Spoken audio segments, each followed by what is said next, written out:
तो पिछली क्लास के रिगार्डिंग अगर किसी को कुछ डाउट है तो पूछ लो, नहीं तो अपन जावास्क्रिप्ट शुरू करते हैं।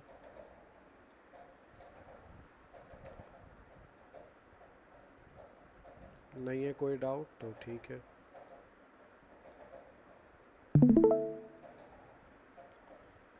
सबको स्क्रीन विजिबल है?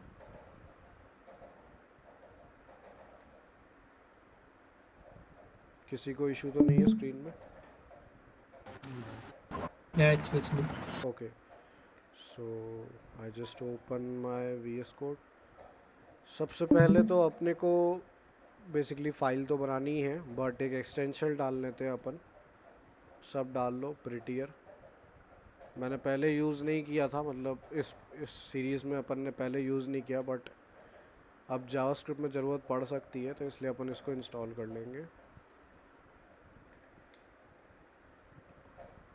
इंस्टॉल करना है प्रीटी। हम्म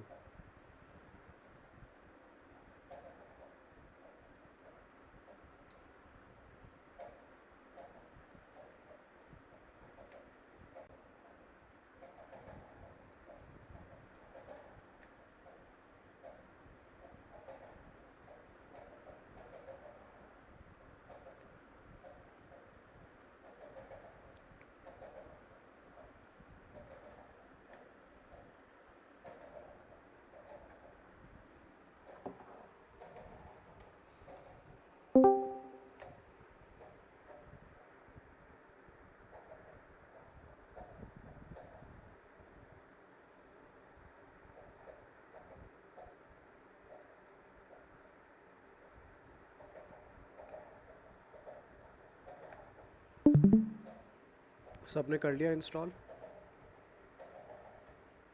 यस। ठीक है, तो अब अपने पीसी में कहीं भी एक फ़ोल्डर बना लो, या तो वी एस कोड के थ्रू बना लो, या फिर डायरेक्टली फाइल्स खोल के वहाँ पे कोई ट्यूटोरियल या कुछ फ़ोल्डर बना लो। Can you please repeat? मैं अभी आई हूँ। ठीक है, बेसिकली आज अपन जावास्क्रिप्ट करने वाले हैं। तो जावास्क्रिप्ट मैंने जैसे बताया कि अपनी वेबसाइट को डायनामिक और इंटरेक्टिव बनाता है, और मतलब अपन जैसे कोई रिस्पॉन्ड करते हैं या कुछ एक्शन करते हैं तो उसके उसके अपोजिशन में वेबसाइट कुछ अपने को रिस्पॉन्ड देती है, अपने एक्शंस के बेसिस पे रिस्पॉन्ड करती है। तो वो अपन सब जावास्क्रिप्ट की मदद से कर पाते हैं। ठीक है, तो जावास्क्रिप्ट आज से अपन शुरू करेंगे। उसमें मैंने बेसिकली यही बताया कि पहले तो वी एस कोड में एक एक्सटेंशन इंस्टॉल कर लो प्रिटियर। पहले अपन ने यूज़ नहीं किया था, बट अब अपने यूज़ आएगा तो इंस्टॉल कर लो। बेसिकली कोड फॉर्मेटर है, ये कोड को अच्छे से फॉर्मेट कर देता है। ठीक है, और जावास्क्रिप्ट में अपन ज़्यादा डिटेल में नहीं जाएंगे। अपना जो जावास्क्रिप्ट में इम्पोर्टेंट वाला पार्ट है वो यही है कि अपने को लैंग्वेज के साथ फेमिलियर होना है, क्योंकि अपने को रिएक्ट, नोड, मोंगोडीबी जो भी सारी चीज़ें करनी है उसमें जावास्क्रिप्ट का ही सिंटैक्स यूज़ होएगा। तो बेसिकली अपने को सिर्फ लैंग्वेज से फेमिलियर होना, अपने को उसमें डीप नहीं जाना। जैसे कि ऊप्स हो गया, ऊप्स जनरली अपन कॉम्पिटिटिव कोडिंग या प्रोग्रामिंग के तौर पे करते हैं, तो इसलिए अपन उसको अवॉइड करेंगे। और जो डॉम है जावास्क्रिप्ट की, उसको भी अपन नहीं पढ़ेंगे, क्योंकि नोड जेएस और जो रिएक्ट है उनका खुद का इंडिविजुअल डॉम स्ट्रक्चर है। तो उससे ये चीज़ रहेगी कि अपने को जावास्क्रिप्ट का डॉम स्ट्रक्चर नहीं पढ़ना पड़ेगा, अपने को सिर्फ जावास्क्रिप्ट इंटरमीडिएट लेवल पे पढ़नी पड़ेगी, और जितनी अपने को रिक्वायर्ड है उतनी करनी है। जो लोग अभी अभी आए हैं उनको मैं दोबारा रिपीट कर रहा हूँ, अपना वी एस कोड खोल के प्रिटियर इंस्टॉल कर लो। ये अपन यूज़ करेंगे बेसिकली। ठीक है,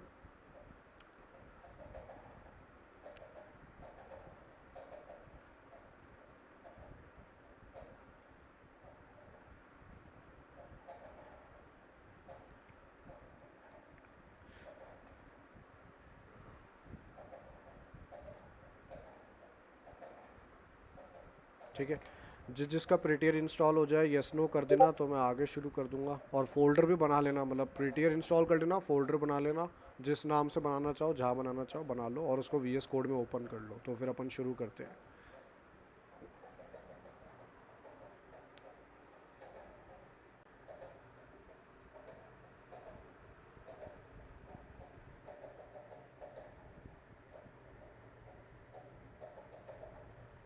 जिसका होते जाए यस कर देना तो पता पड़ जाएगा मुझे। हो गया Yes. मेरा। पहले से ही था मेरे में। ठीक है, फोल्डर बना लो एक जावास्क्रिप्ट ट्यूटोरियल या जावास्क्रिप्ट के नाम से, क्योंकि उसमें ही अपन जावास्क्रिप्ट की सारी चीज़ें करेंगे।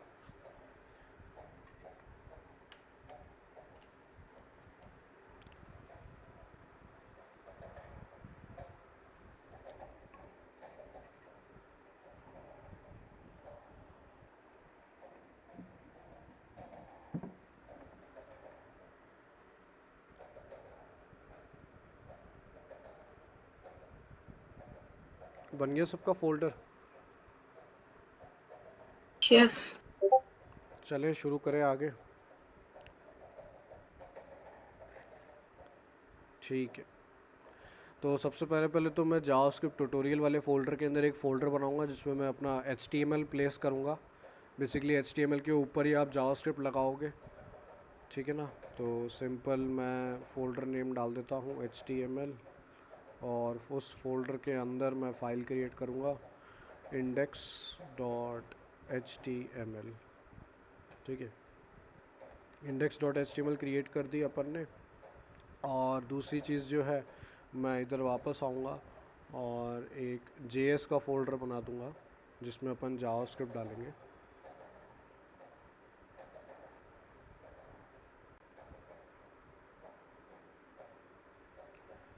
ये फ़ोल्डर जैसा कि मेरा HTML फ़ोल्डर के अंदर बना है, तो मैं सिंपली इसको बाहर ले आऊँगा। ठीक है, अब इसके अंदर मैं फ़ाइल क्रिएट कर दूँगा app.js। ठीक है ना, एक्सटेंशन हमेशा याद रखना, जावास्क्रिप्ट फाइल का .js है तो ये लगाना मत भूलना। यहाँ तक सबका हो गया?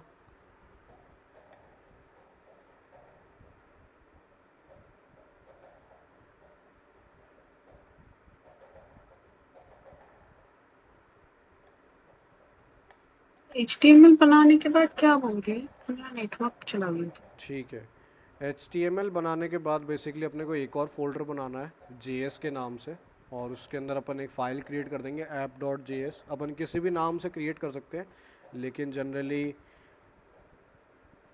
जनरली अपन app.js के नाम से करते हैं, क्योंकि जावास्क्रिप्ट जनरली एप्लीकेशन बिल्डिंग में काम आती है। तो जनरली जो डेवलपर्स होते हैं वो app.js देते हैं, वरना आप कुछ भी नाम दे सकते हो, अपना नाम .js कर सकते हो, तो उसमें कोई इशू नहीं है। तो बेसिकली दो फोल्डर ही बनाने हैं, HTML और JS। यहाँ तक हो जाए तो बता देना।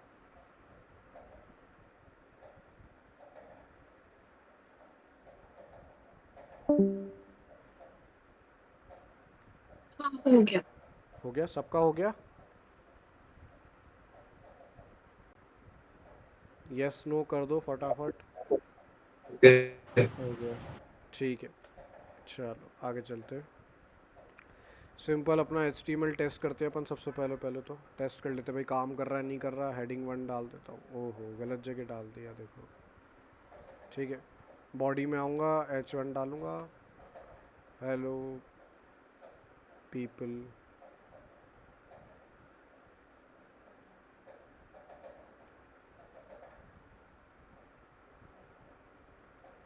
सिंपली मैं इसको सेव कर दूँगा। जैसे ही क्रोम खोलूँगा तो रीलोड करूँगा, आ गया। हाफ स्क्रीन में इसको डाल देता हूँ, बाकी हाफ स्क्रीन में VS कोड डाल देता हूँ, ताकि फ़ॉन्ट तो मैंने बड़ा कर ही दिया था, तो ऑलरेडी अच्छे से दिख रहा होगा। कोई इशू है तो बता दो फ़ॉन्ट का, अपन इसी फ़ॉन्ट से करते हुए आ रहे हैं।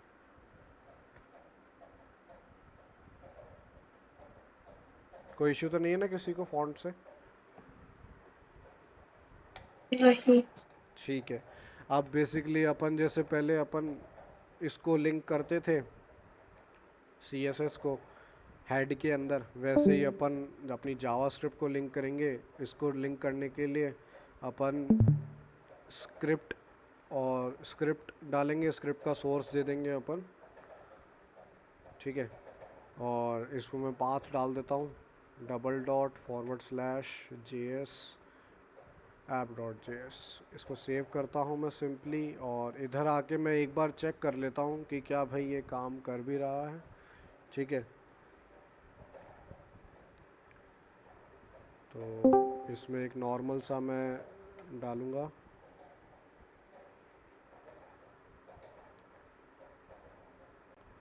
अलर्ट सिस्टम डाल देता हूँ मैं।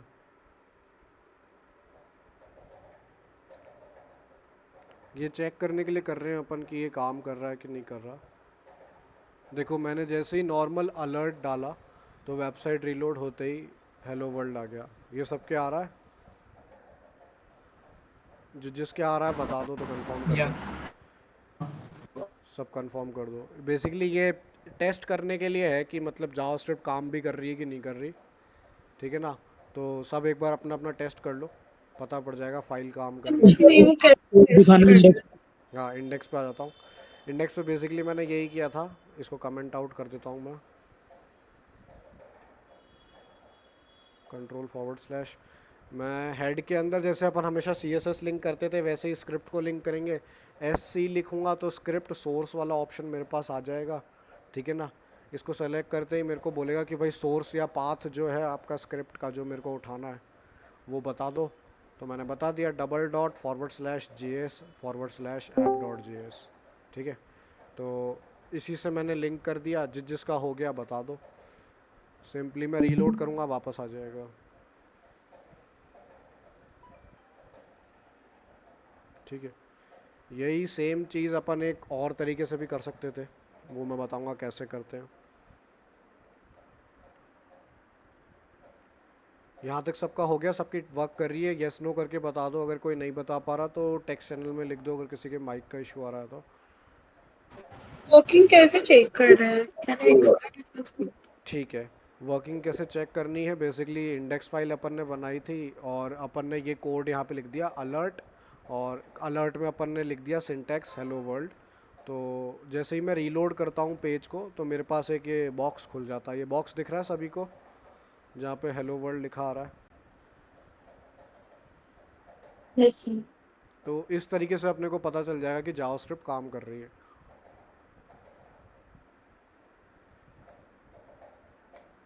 नहीं, मेरा नहीं आ रहा है। नहीं आ रहा? फाइल का कुछ इशू होगा, स्क्रीन शेयर कर दो, फाइल इशू सॉल्व करते हैं।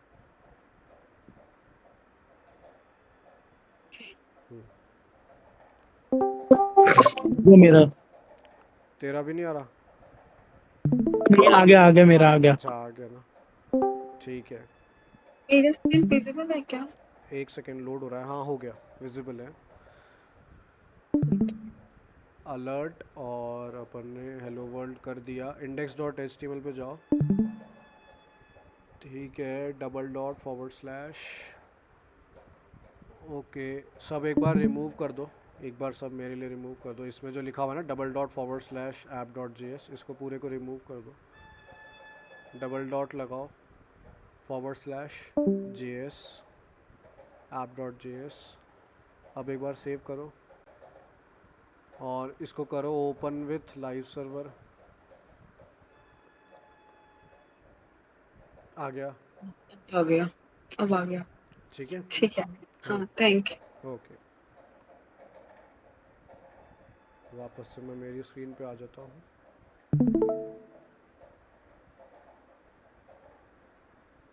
ठीक है, किसी को रिपीट करना है? कोई लेट हो गया वापस बता दो कि अपन ने ज़्यादा अभी कुछ किया नहीं है, सिर्फ एक सैम्पल सा टेस्ट किया है। सब आ गए, सब सेटल हो गए? अभी अभी आई। ठीक है, अभी अभी आए हो, सॉरी। कोई दिक्कत नहीं है। मैं पहले मेरा देख लूँ, ये मेरे को क्यों बोल रहा है सेव करने को, क्यों बोल रहा है। हाँ समझ गया, कंट्रोल/सेव। बेसिकली आज अपन जावास्क्रिप्ट करने वाले हैं। तो जावास्क्रिप्ट में मैंने यही बताया था कि कैसे अपन काम करेंगे और क्या हेल्पफुल रहती है जावास्क्रिप्ट अपने लिए, कि मतलब एक तरीके से इंटरेक्टिव कर देती है वेबसाइट को, ठीक है। तो सबसे पहले तो मैंने एक एक्सटेंशन इंस्टॉल करवाया था प्रिटियर के नाम से। ये रहा, कहाँ गया, हाँ ठीक है। ये वाला एक्सटेंशन सबको इंस्टॉल करवाया था, ये इंस्टॉल कर लो। और उसके अलावा जो दूसरी चीज़ करवाई थी वो थी, अपने कंप्यूटर में कहीं भी एक फ़ोल्डर बना लो, JS ट्यूटोरियल या जावास्क्रिप्ट ट्यूटोरियल या जिस भी नाम से आप बनाना चाहते हो उस नाम से, और उसके अंदर एक HTML फाइल बना दो, HTML फाइल का फ़ोल्डर मतलब, और एक जावास्क्रिप्ट की फ़ाइल बनानी है।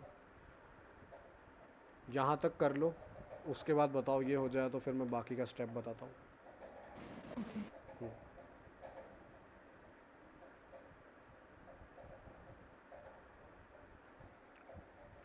तब तक मैं आप लोगों को दूसरा तरीका दिखाता हूँ जिससे ये चीज़ अपन कर सकते थे। मतलब अभी तो जैसे वेबसाइट रीलोड करने पे आ रहा है ना, लेकिन उस पर ध्यान मत देना, उसके सिंटैक्स पे। ये तो जैसे सिंपल सिंटैक्स था ना अलर्ट वाला, ठीक है ना।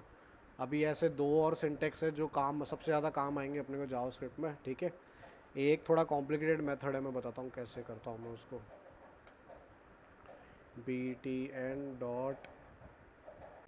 क्लास नहीं, btn एक बटन बना रहा हूँ मैं बेसिकली, और उसमें क्लास दे रहा हूँ मैं btn, ठीक है ना।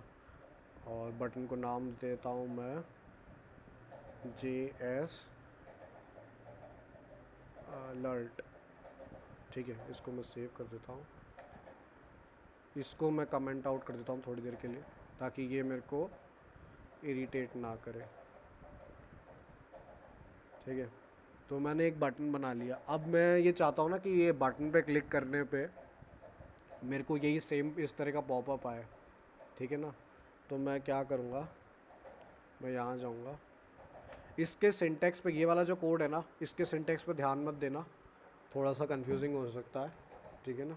वो मतलब मैं बता दूंगा, कंफ्यूजिंग तो नहीं होगा क्योंकि जावास्क्रिप्ट बहुत ह्यूमन अंडरस्टैंडेबल है। Document dot query selector all, और bracket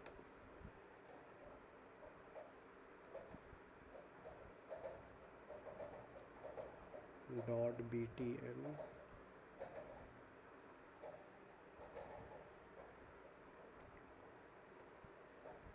for each bracket bracket limit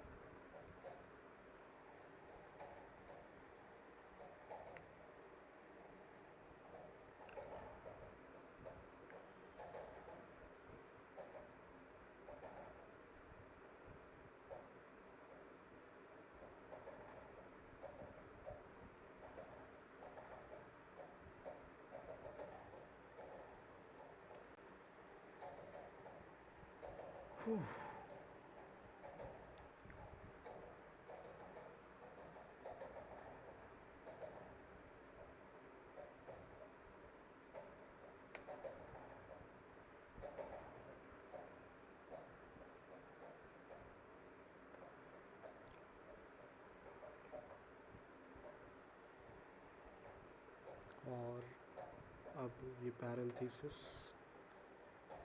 item dot add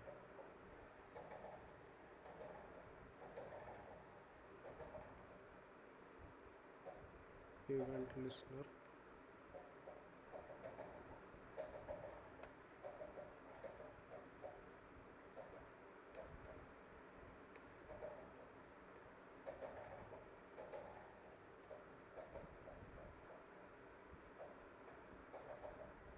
कुछ इशू हुआ है इधर।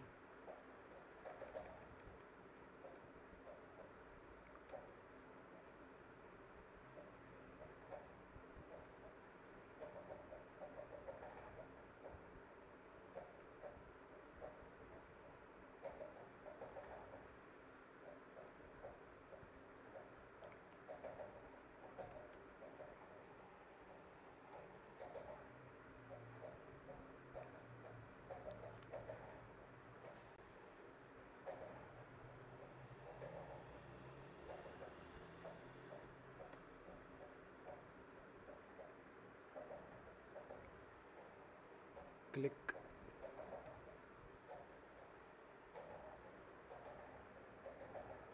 कॉमा, फिर ब्रैकेट्स,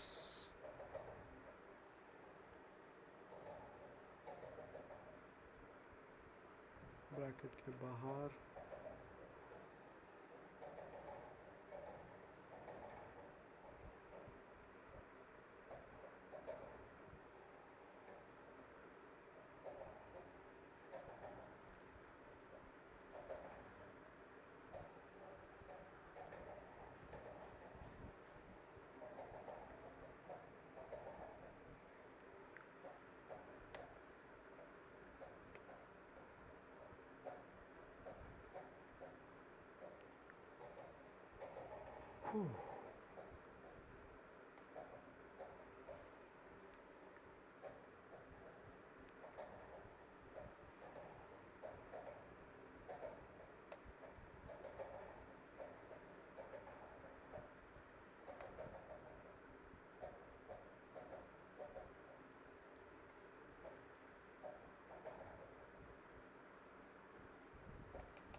ये काम क्यों नहीं कर रहा मेरा?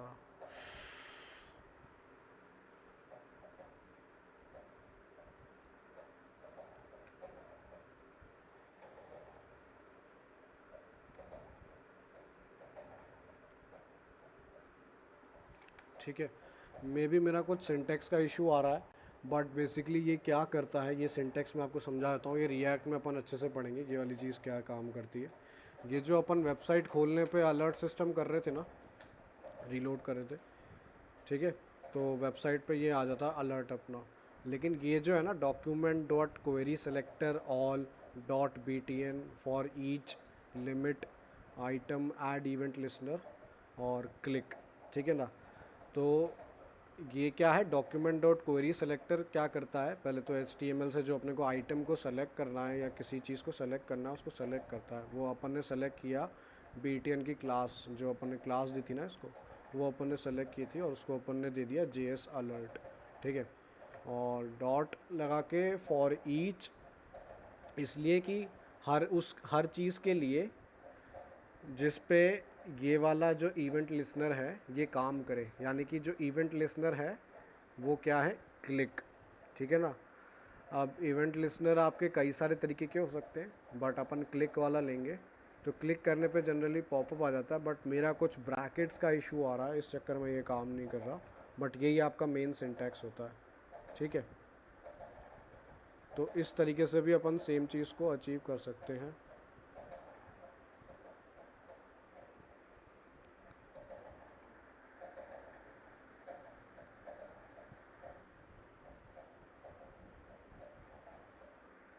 ठीक है, तो ये तरीका था। उनसी आपका हो गया? हाँ जी हो गया। ठीक है, तो बेसिकली मैंने यही कराया था, इंडेक्स में हेलो वर्ल्ड टाइप करा के इसको मैं हटा देता हूँ, बटन वाला जो है ये प्रोजेक्ट में समझाना और बेटर रहेगा, और इसको भी हटा देते हैं, ठीक है।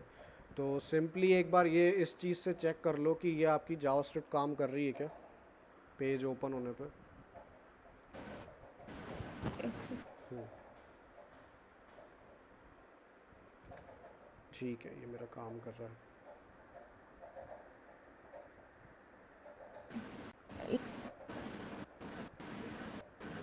ये अपने को लिंक करना होता है इस तरीके से, स्क्रिप्ट सोर्स और पाथ देना होता है। ओके।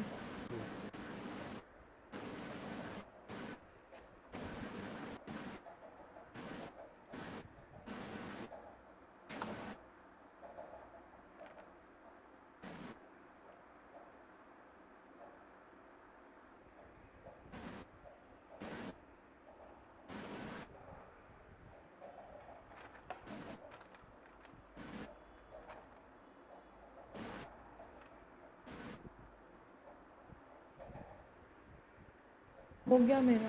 ये चीज़ काम कर रही है, ये नोटिफिकेशन आ रहा है ऊपर से पॉपअप, हम्म, ठीक है। हाँ, तो अपन जब भी जावास्क्रिप्ट में काम करते हैं ना, तो सबसे बेसिक वाले जो पार्ट रहता है ना, उसमें अपने तीन चीज़ें इंपॉर्टेंट होती है।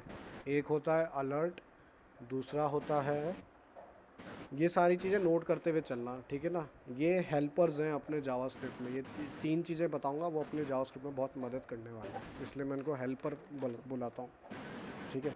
तो सबसे पहला तो अलर्ट है, फिर है डॉक्यूमेंट डॉट राइट, और ये पैरेंथेसिस हेलो वर्ल्ड, सेव करूँगा, ये भी आ गया, देख रहे हो, ये देख रहे हो यहाँ पे आ गया हेलो वर्ल्ड, ठीक है ना। तो ये वाला जो हेलो वर्ल्ड है ये डॉक्यूमेंट के थ्रू लिखा गया है, ठीक है। तो तीसरा जो चीज़ होती है वो होती है console.log, इन तीनों चीज़ों के फ़ायदे और नुकसान भी मैं बताऊंगा, कौन सा ज़्यादा प्रेफर्ड होता है, कौन सा ज़्यादा यूज़ होता है।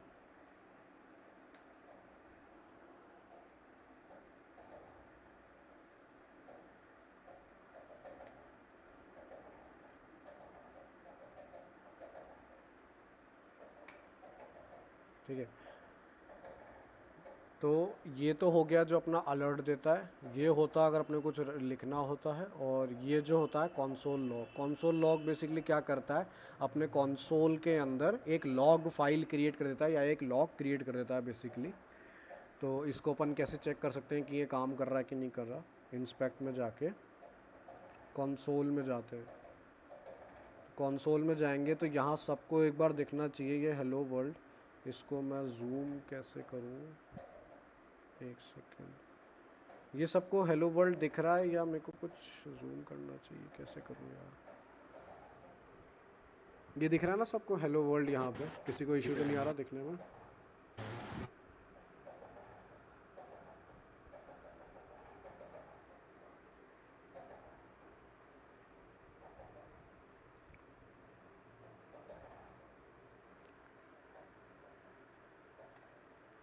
यहाँ किसी को कोई इशू तो नहीं है ना, फटाफट बता दो एक बार।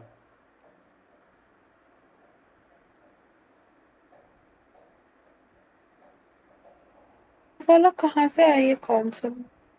कंसोल अपना इंस्पेक्ट में जाते थे ना अपन, मैंने जैसे इंस्पेक्ट बताया था, इसमें अपन HTML CSS चेक करते थे, है ना। हाँ, इसी में ही हाँ। एलिमेंट्स के बगल में एक कंसोल का ऑप्शन आता है।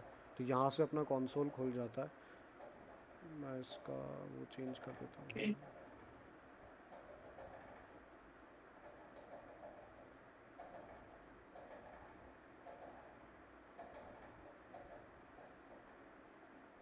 दिख रहा है। दिख रहा है ना, ठीक है। चलते हैं अपन वापस इधर।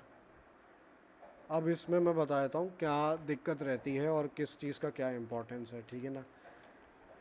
अब जैसे अगर मैं क्या करूँगा, अभी तो जैसे मैंने देखो एक नॉर्मल एक वो डाले हैं, इसमें स्ट्रिंग्स डाले हैं। मतलब इसके लिए ये एक स्ट्रिंग वैल्यू है हेलो वर्ल्ड, ठीक है ना। तीनों के लिए एक स्ट्रिंग वैल्यू है। लेकिन जैसे ही मैं क्या करूँगा ना, एक ऑब्जेक्ट क्रिएट कर दूँगा इनके अंदर, तो देखना क्या होता है।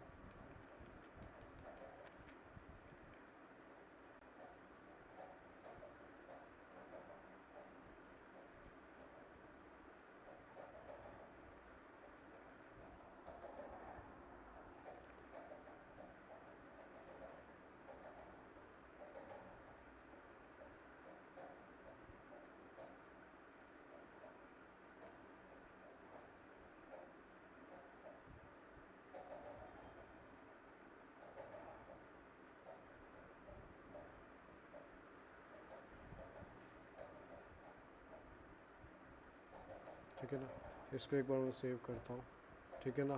तो देखो अलर्ट आना बंद हो गया। इसको अगर मैं वैसे बताऊँ आपको कि आप लोगों को समझ में आए, तो इसने इसको ऑब्जेक्ट के तौर पे नहीं लिया, अभी भी स्ट्रिंग ले रहा है, चक्कर क्या है। समझ गया, ये इशू आ रहा है। बेसिकली मैंने ऑब्जेक्ट क्रिएट कर दिया लेकिन उसको भी एक स्ट्रिंग की तरह इसलिए ले रहा है। हाँ, अब ठीक है।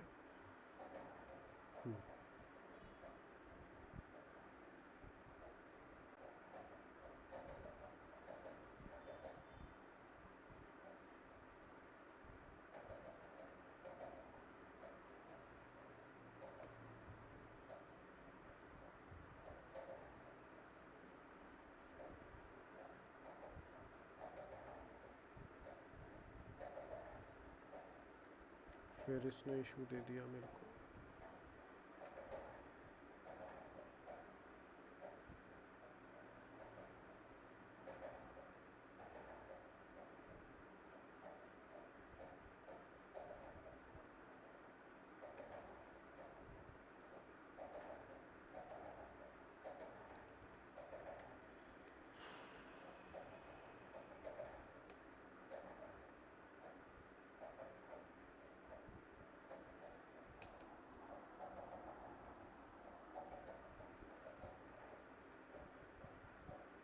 अलर्ट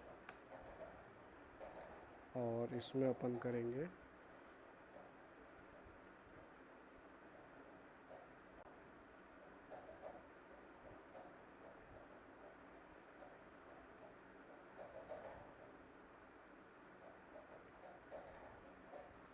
ठीक है, अब हो गया। मैं गलती से बाहर ब्रैकेट लगा रहा था। जब मैंने अलर्ट के अंदर एक ऑब्जेक्ट प्लेस किया ना, देखो ऊपर देखो लिखा आ रहा है होवर करने पे प्रॉपर्टी, प्रॉपर्टी का नाम है नेम, और उसके अंदर जो स्ट्रिंग प्लेस किया है यानी कि जो उस प्रॉपर्टी की वैल्यू है या ऑब्जेक्ट की जो वैल्यू है, तो जब अपन अलर्ट के अंदर ऐसे जाते हैं ना, तो बेसिकली वो एक इशू दे देता है ऑब्जेक्ट ऑब्जेक्ट, यानी कि मेरा नाम मेरे को नहीं दिखा रहा। ठीक है, सेम चीज़ को अगर मैं कॉपी करके यहाँ कर डालूँगा,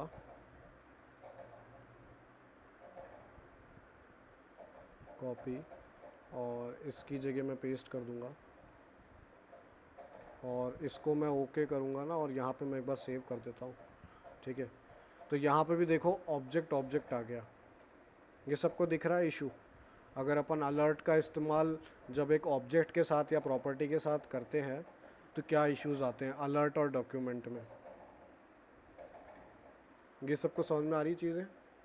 थोड़ा सा कॉम्प्लिकेटेड लग सकता है, लेकिन प्रोग्रामिंग लैंग्वेज की बात करें अपन तो ये सारी चीज़ें इंपॉर्टेंट होती हैं, खासकर जावास्क्रिप्ट में। आगे अपन एरेज वगैरह करेंगे, एरेज और वेरिएबल्स पे जाएंगे, टेंशन मत लो। ये समझ में आई चीज़ें? यस नो कर दो यार थोड़ा सा, क्योंकि कॉम्प्लिकेटेड टॉपिक है। Yes. आ गई ना? यस।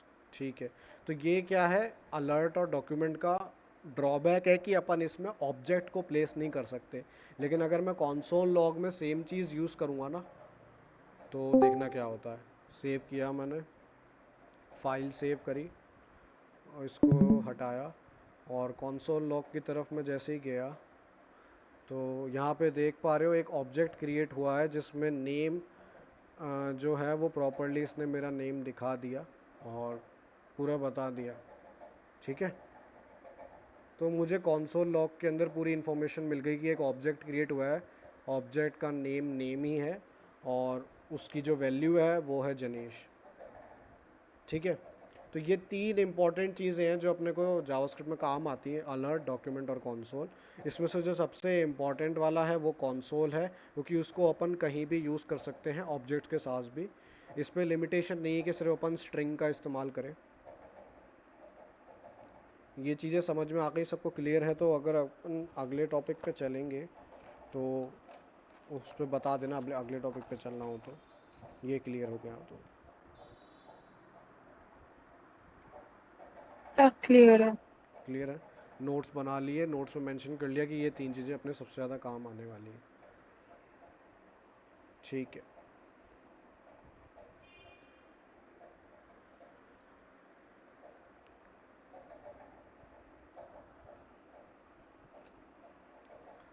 अब हमेशा से ही क्या होता है, किसी भी लैंग्वेज या किसी भी नई चीज़ को सीखने के लिए अपने को बेसिकली क्या करना पड़ता है, अपने को स्टेटमेंट देना पड़ता है। जैसे इंग्लिश में मैं बोलूँ I am teaching you all right now, ठीक है, लेकिन एक स्टेटमेंट अगर मुझे जावास्क्रिप्ट में पास करना है तो वो मैं कैसे करूँगा?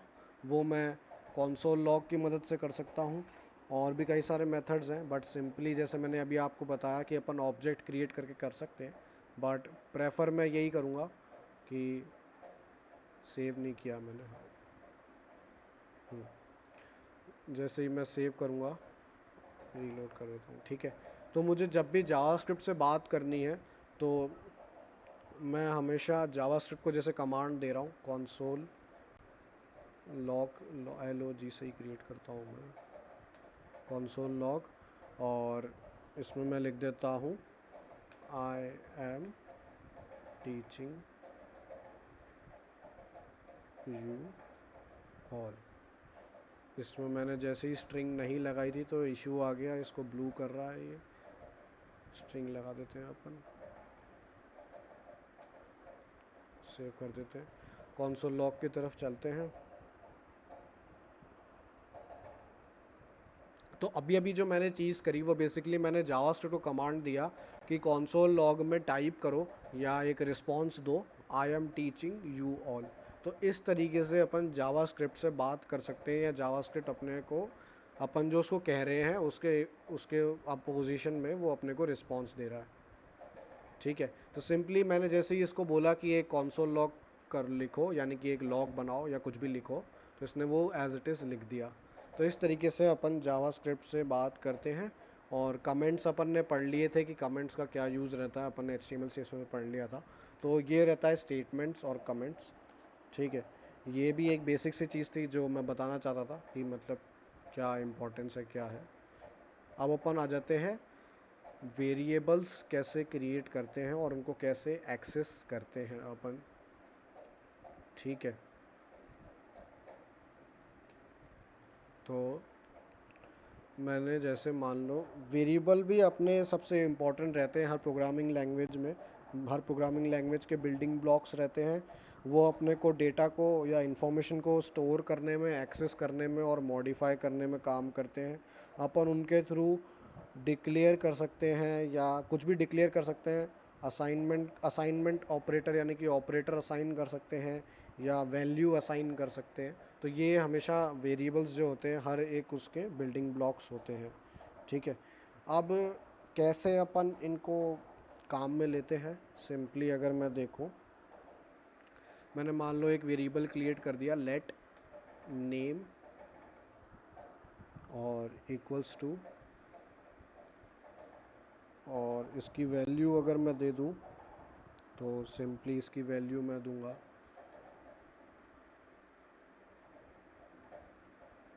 जनीश। ठीक है, सेव कर देता हूँ मैं इसको। और इसको चेक कैसे करेंगे कि काम कर रहा है, सिंपली मैं इसका एक कॉन्सोल लॉग क्रिएट करूँगा, लॉग LOG लॉग, और इसमें मैं लिखूँगा कि ये मेंशन करे नेम NAME नेम। तो जो अपन ने वेरिएबल क्रिएट किया है ना बेसिकली, वो यहाँ पे शो करना चाहिए। ओके, कॉन्सोल लॉग खोलते हैं अपन। ठीक है, तो ये मेरा नाम यहाँ पे दिखा रहा है। ओके, तो इस तरीके से अपन कॉन्सोल लॉग क्रिएट कर सकते हैं। लेकिन मान लो मैंने यही चीज़ मल्टीपल टाइम्स क्रिएट कर दी,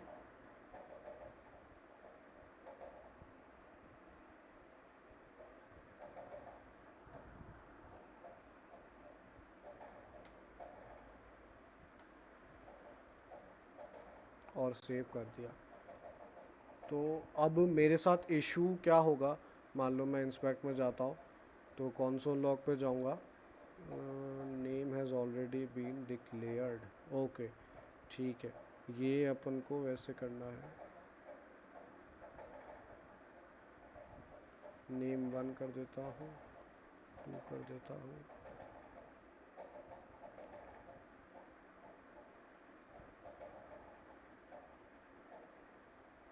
इसी तरीके से वापस से इधर आके 1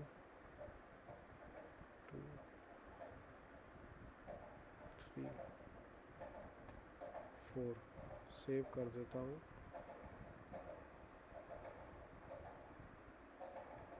अब कॉन्सोल लॉग की तरफ चलते हैं। तो अब मैं जितनी बार भी चाहूँ मेरा नाम आ गया, बट मान लो कि मेरे को मेरा नाम जो है वो चेंज करना है, तो मैं बाद में उसकी वैल्यू को कैसे असाइन कर सकता हूँ। यहाँ तो जैसे मैंने एक बार इसका नाम कर दिया कि भाई मेरा नाम जनेश है, ठीक है, तो ये एक बार वैल्यू आ गई। बट मैंने बाद में सोचा यार नहीं, मेरे को ये नहीं करना, ये तो मेरे पेरेंट्स ने नाम दिया, मुझे पसंद नहीं आ रहा, तो मैं अब चेंज करना चाहूँगा। तो अब मुझे क्या है, हर जगह जाके ना अपना नाम एक एक बार ऐसे चेंज करना पड़ेगा, है ना। इसका सबसे बढ़िया जो सॉल्यूशन है ना वो क्या है वो बता देता हूँ मैं। इसको मैं सिंपली रिमूव करता हूँ,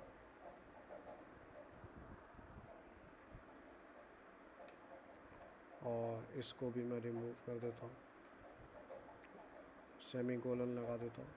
ठीक है, अब एक जो वेरिएबल है ना नेम, वो अनडिफाइंड है। अगर मैं कॉन्सोल लॉग में इसी चीज़ को खोलूँगा ना और नेम लिखूँगा, तो सिंपली अगर मैं देखूँगा तो मुझे दिखाएगा कि अभी वैल्यू जो है वो अनडिफाइंड है। ठीक है ना, अनडिफाइंड है, तो मेरे को वैल्यू डिफाइन करनी पड़ेगी। तो इस चीज़ के साथ मैं क्या कर सकता हूँ, सिंपली कंट्रोल C और कंट्रोल V, उसी तरीके से वापस से कंट्रोल V, ठीक है ना। तो मैंने 1 2 3 4 बार इसको कर दिया। इंस्पेक्ट पे जाके पहले तो मैं सेव कर दूँ, कंसोल पे जाऊँगा और वही इशू आएगा, तो मैं पहले तो उसको फिक्स करूँगा। तो मैं बेसिकली जैसे अपन लास्ट रूल अप्लाई करते थे ना, CSS में अपन लास्ट रूल अप्लाई करते थे, उसी को देखते हुए अपन समझ सकते हैं कि अगर मान लो मैं इनको हटा दूँ और मैं बाद में चाहता हूँ वैल्यू को चेंज करना, तो जैसे मैंने अभी वैल्यू को असाइन नहीं किया ना, मैं इसके नीचे यहाँ लिख देता हूँ नेम इक्वल्स टू और लगा देता हूँ और इसमें लिख देता हूँ जनेश। तो यहाँ पे मैं जब भी चेंजेस करूँगा ना, तो वो ऑटोमेटिकली हमेशा अप्लाई हो जाएंगे।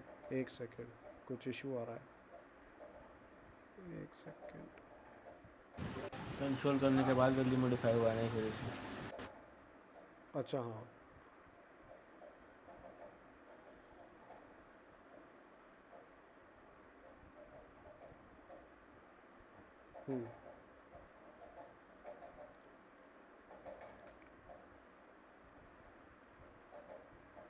तो यहाँ पे मैं जब भी अपना नाम चेंज करूँगा ना, और जितनी भी मल्टीपल टाइम्स मैं चाहूँगा उतनी बार मेरा नाम चेंज हो जाएगा, ठीक है। तो इस तरीके से मैं जब भी चेंज करूँगा, मैं अपनी वैल्यू को बाद में असाइन कर सकता हूँ। जैसे अपन CSS में लास्ट रूल अप्लाई करते थे, वैसे ही अपन इसमें वेरिएबल की वैल्यू बाद में असाइन कर सकते हैं, और उसमें अगर अपन मल्टीपल चीज़ें बना रहे हैं तो मल्टीपल चीज़ों के तौर पे उसको काम में ले सकते हैं। यहाँ पे किसी को डाउट हो तो बता दो।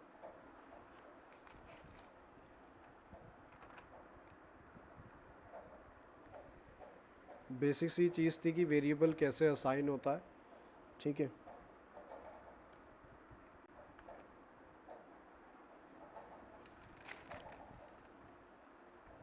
किसी को इशू आया क्या इस चीज़ में, मेरे को बता दो, नहीं तो फिर मैं आगे वाले टॉपिक पे चलूँ।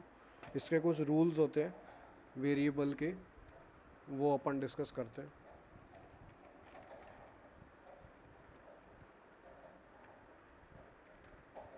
कोई डाउट आ रहा है किसी को? नहीं। नहीं आ रहा?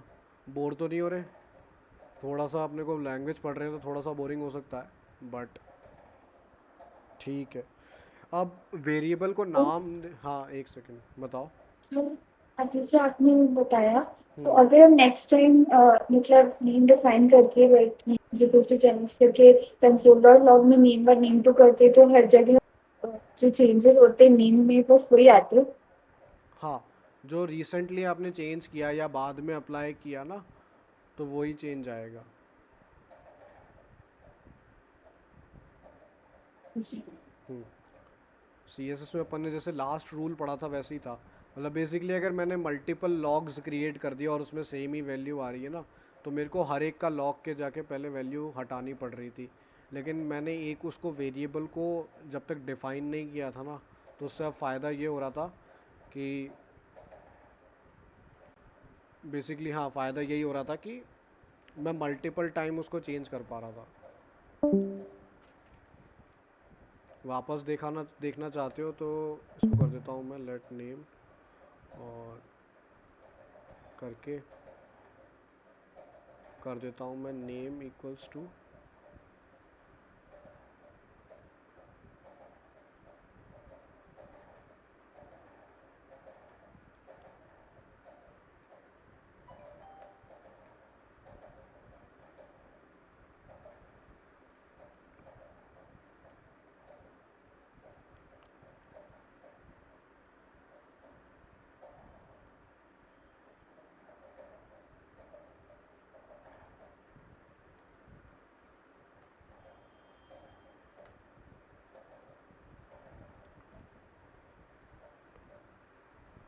तो देखो यहाँ पे मेरा 4 बार नाम आ गया, ठीक है। लेकिन अगर मैं हर एक के लिए नया बनाता ना, तो दिक्कत ये होती कि मेरे को बार बार नाम चेंज करना पड़ता। यहाँ से मैं डायरेक्टली जैसे ही करूँगा ना चेंज, मान लो मैंने कर दिया JB, सेव कर देता हूँ, तो डायरेक्टली सब में एक साथ चेंज हो गया। वहाँ मेरे को मैनुअली करना पड़ता हर बार नया नया बना के, और यहाँ मैं ऑटोमेटिकली कर पा रहा हूँ। तो इस तरीके से अपन वेरिएबल को हमेशा बाद में वैल्यू भी दे सकते हैं। ठीक है, यहाँ आई गेस क्लियर हो गया होगा डाउट, है ना? ठीक है, चलो। अब वेरिएबल का नाम देने के ना कुछ वो रहते हैं, क्या बोलते हैं, कुछ रूल्स रहते हैं कि इस तरीके से ही आप नाम दे सकते हो। तो बेसिकली आप नेम के अंदर जो वेरिएबल का नाम है उसमें बेसिकली आप क्या क्या इंक्लूड कर सकते हो। आप लेटर्स को तो इंक्लूड कर ही सकते हो, उसके साथ साथ आप डिजिट्स को भी इंक्लूड कर सकते हो, उसके साथ साथ आप अंडरस्कोर को भी इंक्लूड कर सकते हो और डॉलर साइन को भी इंक्लूड कर सकते हो। ठीक है ना? तो आप इस तरीके से वेरिएबल बना सकते हो। और अगर मैं इस नेम NAME123 चेक कर लेते हैं वर्क कर रहा है कि नहीं कर रहा, और फॉरवर्ड स्लैश मतलब अंडरस्कोर और डॉलर साइन इक्वल्स टू, इसको मैं कर देता हूँ और कंसोल लॉग क्रिएट कर देता हूँ।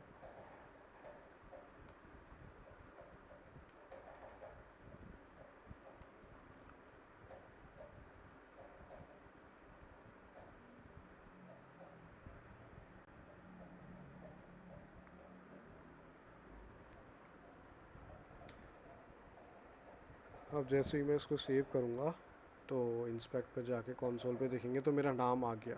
ठीक है, तो इस तरीके से अपन एक वेरिएबल के अंदर अल्फ़ाबेट्स का यूज़ कर सकते हैं, यानी कि लेटर्स का यूज़ कर सकते हैं, डिजिट्स का यूज़ कर सकते हैं, अंडरस्कोर का यूज़ कर सकते हैं और डॉलर साइन का यूज़ कर सकते हैं। ठीक है, तो इस तरीके से अपन एक वेरिएबल क्रिएट कर सकते हैं।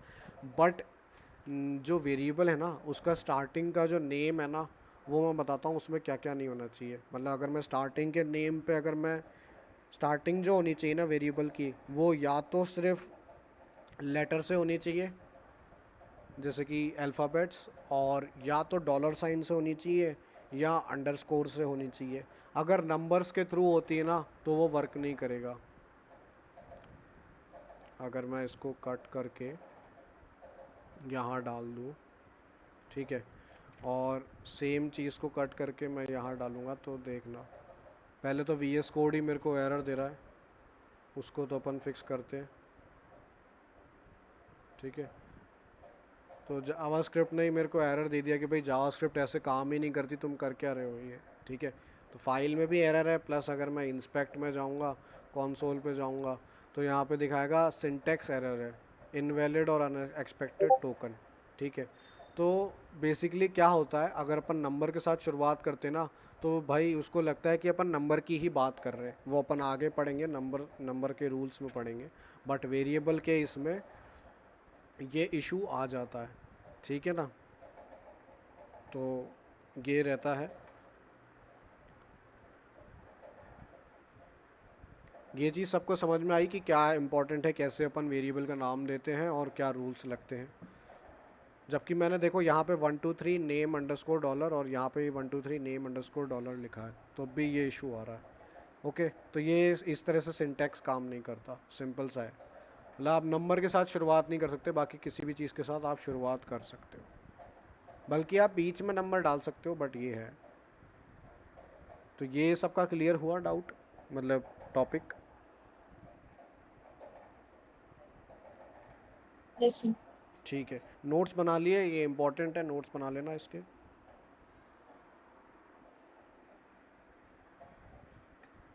ठीक है, मैं हर बार कंसोल लॉग इसलिए कर रहा हूँ क्योंकि मैं बार बार चेक कर रहा हूँ कि भाई मेरा जो वो है प्रोजेक्ट है या जो जावास्क्रिप्ट है वो अच्छे से रन कर रही है कि नहीं कर रही। जनरली अपन जब कोड भी लिखते हैं ना तो अपन कंसोल लॉग की मदद से हमेशा ये चेक कर सकते हैं, जो डीबगिंग होती है ना वो अपन ऐसे चेक कर सकते हैं कि कहाँ तक अपनी जावास्क्रिप्ट रन कर रही है, तो अपन हमेशा कंसोल लॉग का इस्तेमाल करते हैं। बाकी जो दो चीज़ें थी, डॉक्यूमेंट डॉट राइट और अलर्ट, उसका अपन इस्तेमाल इसलिए नहीं कर रहे क्योंकि अपन ने देखा कि जब भी अपन कोई ऑब्जेक्ट क्रिएट करते हैं तो वो उनको प्रोसेस नहीं कर पाता। ठीक है, तो ये इशू रहता है। ओके, तो अपन ने वेरिएबल नेम समझ लिया कि इसका ये रूल होता है, और उसमें ये भी रहता है कि अपन जैसे वेरिएबल को ऐसे भी नाम नहीं दे सकते, लेट और लेट, तो मैं इस तरीके से है ना वेरिएबल का नाम नहीं दे सकता। ये कुछ कीवर्ड्स होते हैं जो अपन आगे डिस्कस करेंगे ES6 में, तो अभी अपन इसको छोड़ सकते हैं, बट अपन नॉर्मल जैसे मैं देना चाहूँ लेट एज, तो ऐसे मैं दे सकता हूँ, ठीक है ना। तो वो चीज़ें हैं, बट कुछ कुछ कीवर्ड्स होते हैं जो अपन नहीं दे सकते, वो अपन ES6 में पढ़ेंगे, तो उसकी दिक्कत नहीं है। और दूसरी जो चीज़ होती है वो होती है कि अपन ने बताई दिया कि can not start with number. उसके अलावा जो चीज़ होती है इम्पोर्टेंट वो रहती है कि अपन जो है केस सेंसिटिव है। मतलब अगर मैं यहाँ पे ऐसे लिख रहा हूँ let full name is equals to Janesh Balchandani और कॉन्सोल लॉक करता हूँ इसी चीज़ को मैं,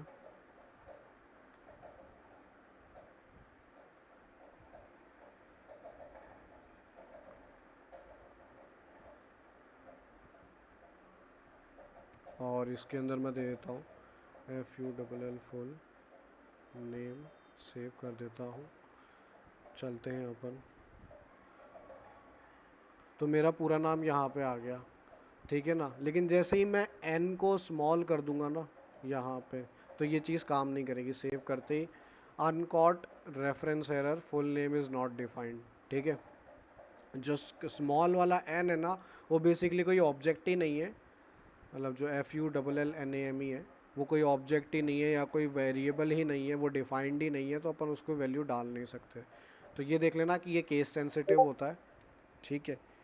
और जो दूसरी चीज़ आती है इसके अंदर वो रहता है कैमल केस। कैमल केस बोलते हैं अपन इसको बेसिकली। और कैमल केस आपने देखा होगा जावास्क्रिप्ट में जो जनरली यूज़ होएगा, अपन कैमल केस ही यूज़ करने वाले हैं। कैमल केस कैसे, ये स्टार्टिंग का जो एक लेटर है वो अपना स्मॉल में रहता है, और आगे वाला जो मतलब जैसे दूसरा वर्ड आ गया फुल और दूसरा वर्ड है नेम, तो वो अपना कैपिटल N से शुरू हो रहा है, तो इसको कैमल केस कहते हैं। कैमल अपन ने देखा है जनरली जो हम्प होता है वो मतलब जैसे अगर उसके फेस से बात करें तो नीचे से शुरू होता है।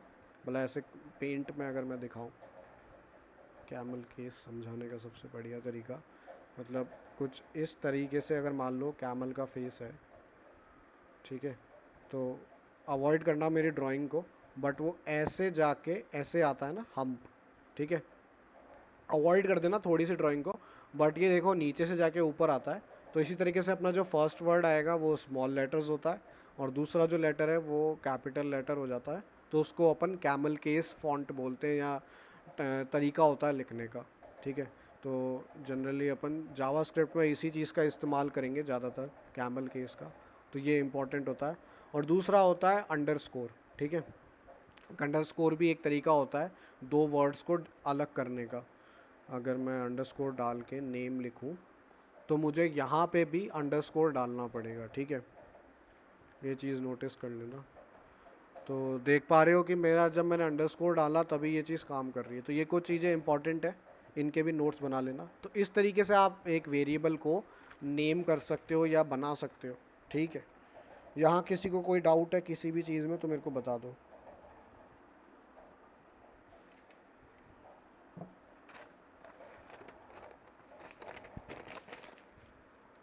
किसी को डाउट आ रहा है क्या इसमें?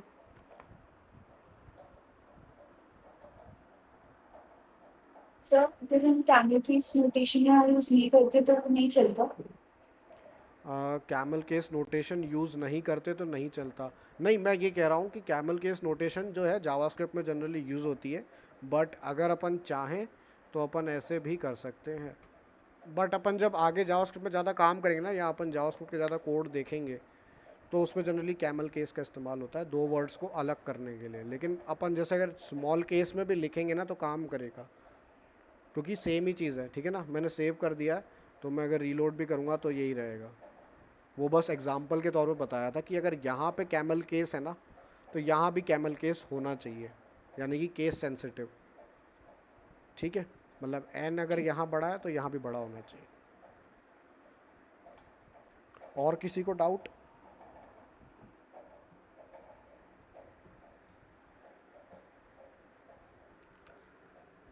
किसी को डाउट है इस चीज़ में? क्लियर हो गए सारे रूल्स? वेरिएबल डिफाइन करने के रूल्स होते हैं, ये अपने क्लियर हो जाने चाहिए। आगे चले।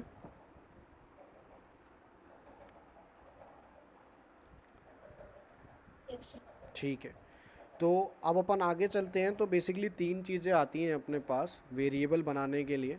एक होती है कॉन्स्ट, CONST, ठीक है। दूसरा होता है VAR वेरिएबल, और तीसरा होता है लेट, ठीक है ना। इन तीनों पे ही वो सारे रूल्स लगेंगे। अरे ये क्या हुआ, एक सेकेंड, ठीक है, हाँ ओके। तो बेसिकली ये तीन तरीके से अपन किसी वेरिएबल को बना सकते हैं। कॉन्स्ट जो होता है ना, वो होता है कांस्टेंट, अपने को नाम से ही समझ में आ रहा है। अपन जैसे लेट में नाम चेंज कर देते थे ना नीचे, वो अपन इसमें नहीं कर सकते। अपन ने एक बार डिफाइन कर दिया ना किसी कांस्टेंट को, तो अपन उसकी वैल्यू को चेंज नहीं कर सकते। अगर मैं दिखाऊं,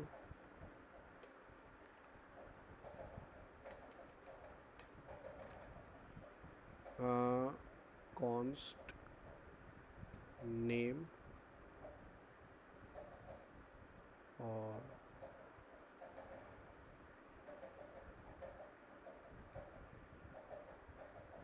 सेमी कॉलन और कंसोल लॉक कर दूंगा इसी को मैं।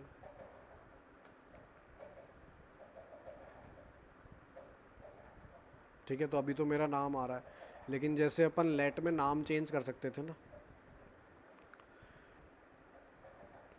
वैसे मैं इसमें नहीं कर सकता कि नेम इक्वल्स टू और JB। अगर मैं सेव करूँगा तो देखना टाइप एरर आ गया कि असाइनमेंट टू कांस्टेंट वेरिएबल, ठीक है ना। मैंने जो असाइन किया ना, वो एक कांस्टेंट वेरिएबल को असाइन किया, तो इसलिए वो वर्क ही नहीं करी चीज़। यहाँ पे अगर मैं लेट का इस्तेमाल करता और सेव कर देता, तो देखो ये वाला जो अपन ने लेटेस्ट जो अपन ने नाम लिखा था ना, वो आ गया, ठीक है। तो इस तरीके से अपन लेट को या जो वेरिएबल है उसको अपन ऐसे मैन्युपुलेट कर लेते हैं, लेकिन कांस्टेंट की मदद से जो करते हैं उसको अपन मैन्युपुलेट या चेंज नहीं कर सकते। जो VAR वाला वेरिएबल था ना, वो पहले यूज़ होता था ES6 आने से पहले, यानी कि 2015 से पहले यूज़ होता था। तो अब उसका यूज़ बंद हो गया है, लेकिन कुछ प्रोग्रामर्स अभी भी यूज़ करते हैं। बेसिकली वेरिएबल और लेट ऑलमोस्ट सेम है। जो छोटा सा डिफरेंस है वो अपन ES6 में पढ़ेंगे। ES6 जो है वो नई जो जावास्क्रिप्ट थी 2015 वाली, वो वाली है। तो अपन को बेसिक डिफरेंस जो है वो उसमें पता पड़ेगा, इसलिए मैं अभी ज़्यादा आप लोगों को परेशान नहीं कर रहा। अपने को जो फोकस करना है ना, अभी अपने को सिर्फ लेट और कांस्टेंट पे फोकस करना है, ठीक है। और मुझे भी आप आगे चलते हुए जनरली यही देखोगे कि मैं कांस्टेंट का ज़्यादा इस्तेमाल कर रहा हूँ रादर देन लेट का। क्योंकि क्या है ना, कांस्टेंट एक बार मैं डिफ़ाइन कर देता हूँ कि अपन जब कोई ऐप बना रहे हैं, कोई भी चीज़ बना रहे हैं ना, तो हमेशा अपन कई सारी चीज़ें होती हैं जो अपन फिक्स्ड रखना चाहते हैं, और कुछ ही चीज़ें होती हैं जो अपन मैन्युपुलेट करना चाहते हैं या चेंज करना चाहते हैं।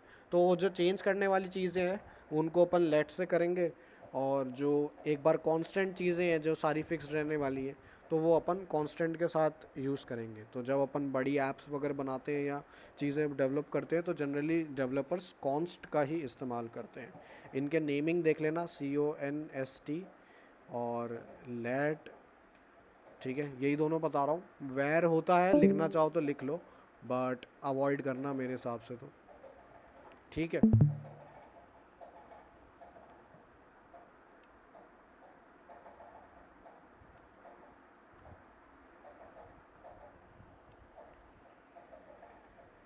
यहाँ किसी को इशू इस चीज़ में? कांस्टेंट और लेट समझ में आ गया ना, कोई इशू तो नहीं है? बता दो मेरे को एक बार।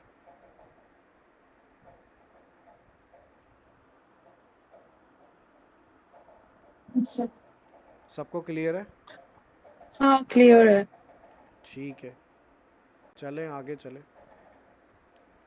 अब आप लोगों ने देखा होगा, मैं जैसे बना रहा था, जनरली काम कर रहा था, तो मैं दो तरीके कोटेशन यूज़ कर रहा था, और अपने होते भी दो तरीके के हैं कोटेशन मार्क्स। एक होता है डबल और एक होता है सिंगल, ठीक है। सिंगल वाला ये रहा। अब इसको अपन कैसे समझेंगे कि दोनों में फ़र्क क्या है, वो मैं सिंपली आपको एक उससे समझा देता हूँ, एग्ज़ाम्पल से, ठीक है। तो अपन चलते हैं मैं एक बनाता हूँ कांस्टेंट, उसका नाम रख देता हूँ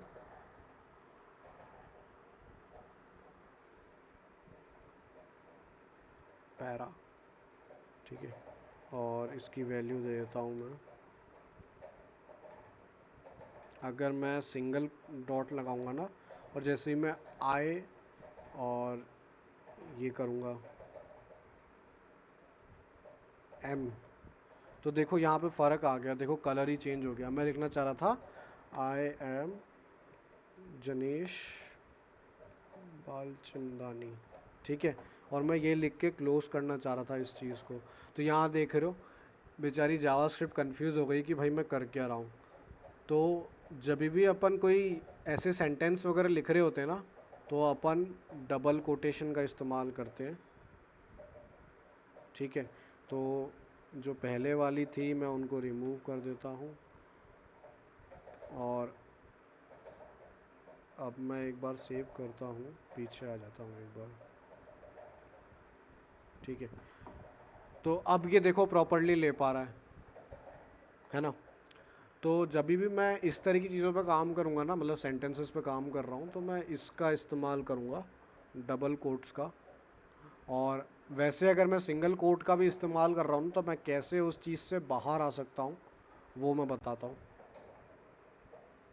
कि भाई मैं तो ऐसा आदमी हूँ जिसको सिंगल कोट ही पसंद है। इसको मैंने एक सेकेंड कर दिया, डबल कोट्स हटा देता हूँ मैं, ठीक है। तो अभी ये बेचारा कंफ्यूज हो रहा है, लेकिन मुझे इससे बाहर आना है। तो बाहर आने के लिए मैं सिंपली क्या करता हूँ, एक फॉरवर्ड स्लैश लगाऊंगा इधर की तरफ, नहीं ये वाला। तो जैसे ही मैंने ये वाला स्लैश लगाया ना, तो मैं इसको बाहर आ गया इससे, ठीक है। अब मैं अगर कंसोल लॉग करूँगा ना, तो देखो क्या होता है।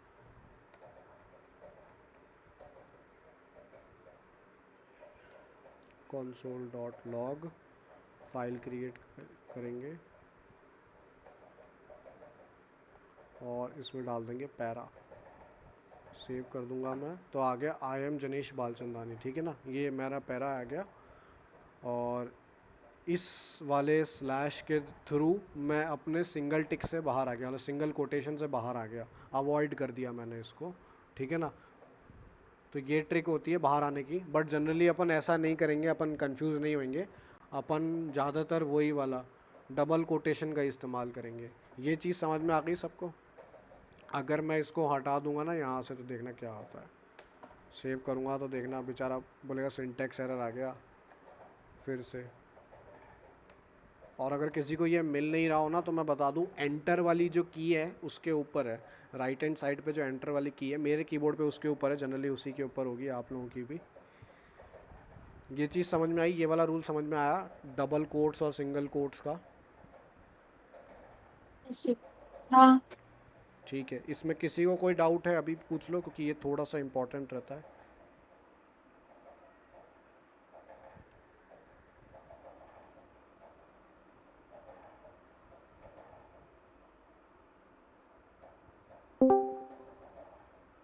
सर हम जब डबल कोटेशन यूज करते हैं तब भी इम्प्लीमेंट होता है। डबल और कोटेशन का इस्तेमाल करते हैं तब अपने को ये यूज़ करने की ज़रूरत नहीं है। दिखाऊं कैसे?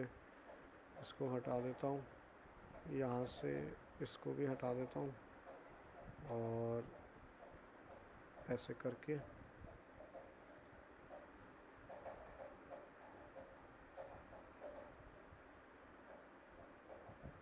ठीक है। अब मैं जैसे सेव करूँगा देखना कुछ होगा नहीं, एज इट इज़ रहेगा, क्योंकि वो वर्क कर गया बिना फॉरवर्ड स्लैश लगाए। सर अगर आई के बाद डबल कोटेशन लगाते तब आई के बाद डबल कोटेशन, वैसे ये तो ग्रामेटिकल एरर है, अपन ऐसे लिखते नहीं है, बट लगाएंगे तो सेम एरर आ जाएगा। दिखा देता हूँ कैसे, वही सेम एरर आ गया, ठीक है। और सिंपली इससे बाहर आने के लिए मैंने वही वाली चीज़ का इस्तेमाल किया। सेव करूँगा मैं जैसे ही, तो यहाँ पे देखो छोटा सा लिखा आ रहा है डबल कोटेशन के साथ। इसको मैं जूम करके, मतलब इसको मैं कैसे करूँ, एक सेकेंड, इसको कॉपी करता हूँ और आप लोगों को डिस्कॉर्ड पे डाल देता हूँ, तो आप लोग ध्यान से देखना कि अब डबल डॉट आ रहे हैं।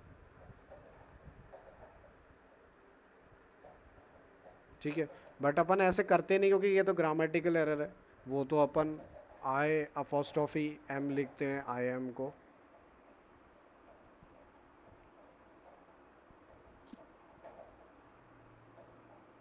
ठीक है, तो ये चीज़ सबको समझ में आ गई होगी।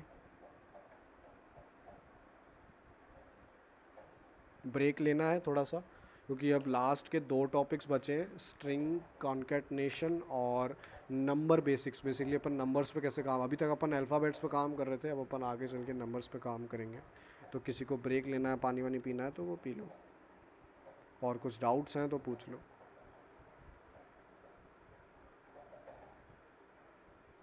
पाँच मिनट का ब्रेक लेते हैं, फिर वापस से कंटिन्यू करेंगे।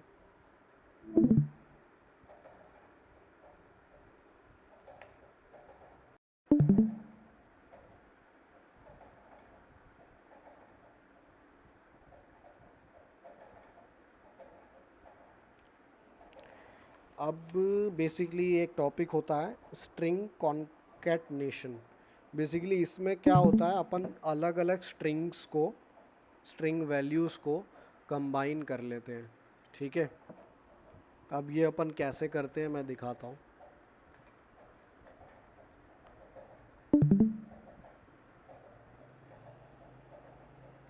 ठीक है, मान लो मैं 2 बना रहा हूँ, लेट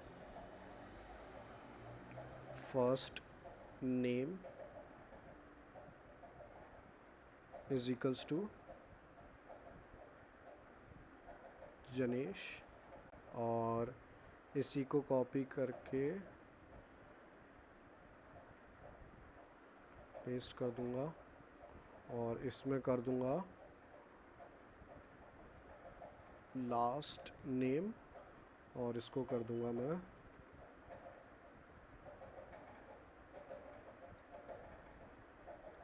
ठीक है, इसको मैं यहाँ कर दूंगा और कंसोल लॉग पे जाऊंगा। अब देखना मैं इनको कंबाइन कैसे करता हूँ बेसिकली। ठीक है ना, अब मान लो मैंने एक कंसोल लॉग क्रिएट किया। अब इसके अंदर मैं कुछ भी यूज़ कर सकता हूँ, चाहे तो डबल कोट्स का इस्तेमाल करता हूँ, hello people my name is, और इसके बाद मैं कोलन लगाऊंगा सिंपली, और जो कोटेशन है उसके बाहर आके मैं एक प्लस का साइन लगाऊंगा, और प्लस का साइन लगाने के बाद मैं लिखूंगा फर्स्ट नेम,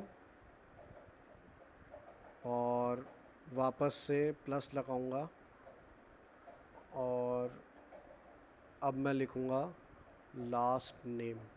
ठीक है, इसको मैं जैसे ही सेव करूंगा तो देखना क्या होता है।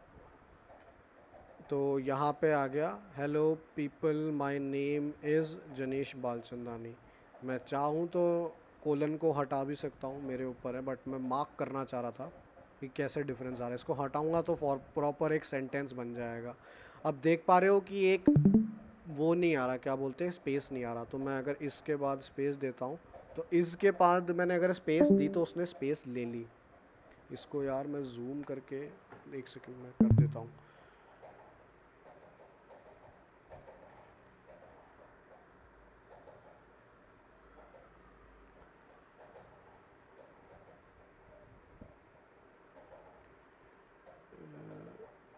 लेआउट चेंज करना है ना मेरे को।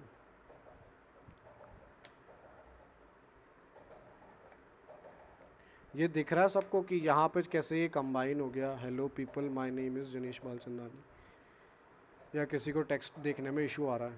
पहले तो मेरे को ये बताओ, हो रहा है? ठीक है।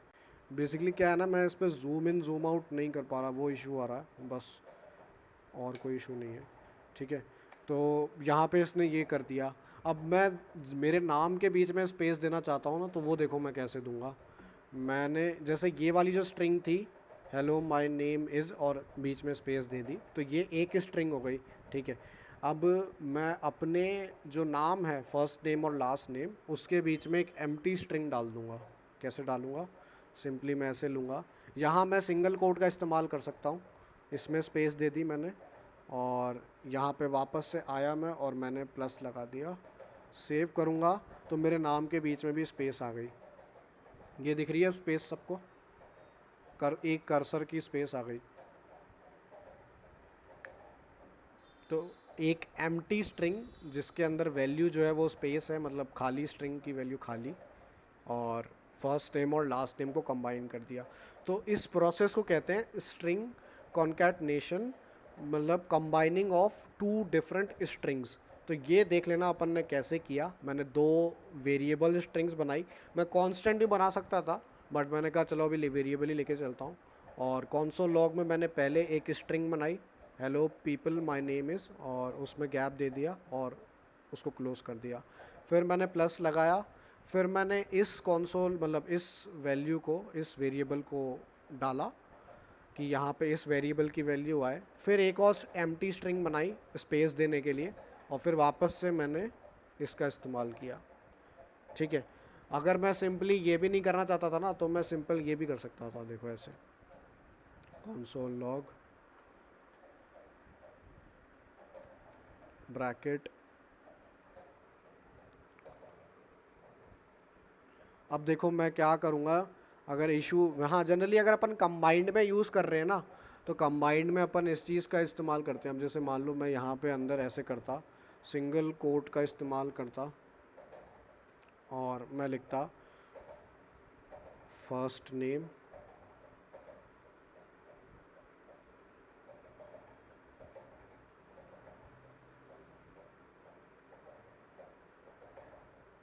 तो ये देखो रीड आउट ही नहीं कर रहा उस चीज़ को।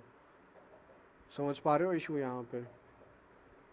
ये बेचारा परेशान हो गया कि भाई चल क्या रहा है, इसको अभी भी लग रहा है ये स्ट्रिंग चल रहा है। तो सिंपली इसको मैं हटाऊंगा और वापस से मैं ब्रैकेट्स क्रिएट करूंगा और डबल कोट्स पे आ जाऊंगा एज़ यूजुअल। इसके अंदर मैं वैल्यू लिखूंगा फर्स्ट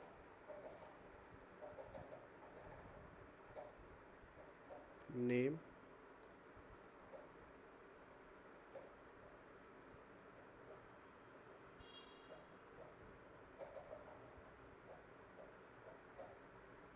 और लास्ट नेम।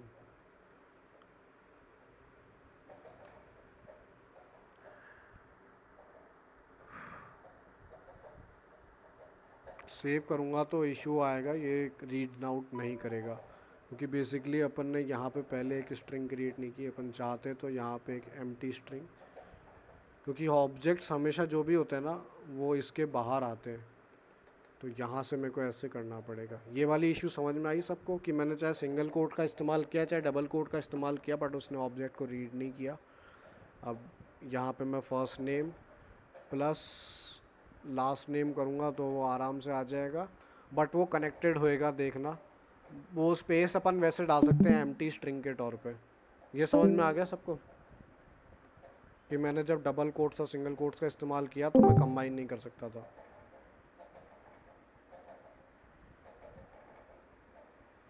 किसी का इशू आ रहा है क्या डिस्कॉर्ड में?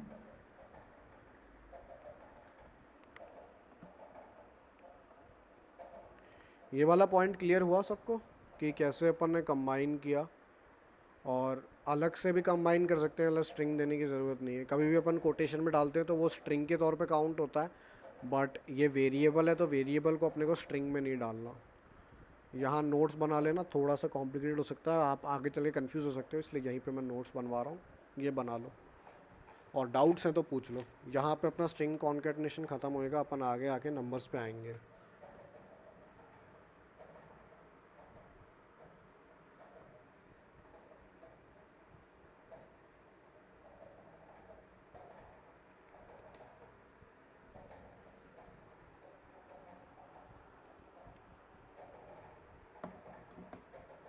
किसी को डाउट है इस टॉपिक में मैं डिलीट कर दूं?